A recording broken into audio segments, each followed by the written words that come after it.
Quels sont les mécanismes en jeu qui président à la fois à l'imagination et à l'exécution du geste sportif? L'imagination. Alors,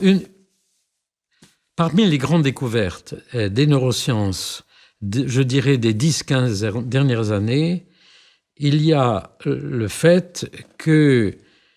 presque les mêmes structures de notre cerveau sont activées lorsque nous imaginons un mouvement et lorsque nous faisons. Par exemple, si je tape avec mon doigt sur ma main, comme ça, je mets en œuvre des structures du cortex moteur, du cervelet, des structures qui produisent le mouvement. Mais si maintenant je laisse mon doigt immobile et que j'imagine que je tape avec mon doigt, voilà, eh bien, en fait, dans mon cerveau, des structures très semblables sont activées à celles que j'activais tout à l'heure en tapant avec mon doigt. Ça fait partie de ces mécanismes et c'est tout à fait intéressant parce que cela explique aussi pourquoi on peut modifier, et c'est ça les découvertes récentes, on peut modifier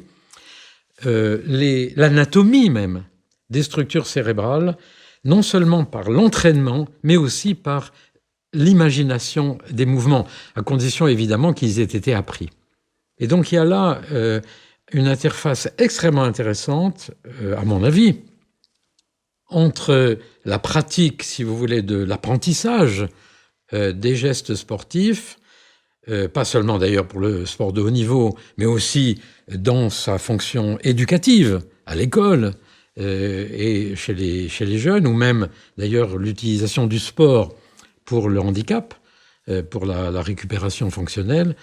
par le fait qu'on a cet impact très fort, très profond finalement, à la fois du geste, mais aussi de l'imagination. C'est je crois, une des grandes avancées, parce que ça permet aussi,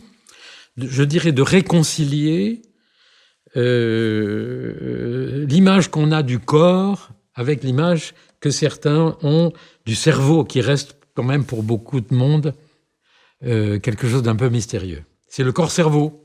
le corps en acte, comme disait Merleau-Ponty.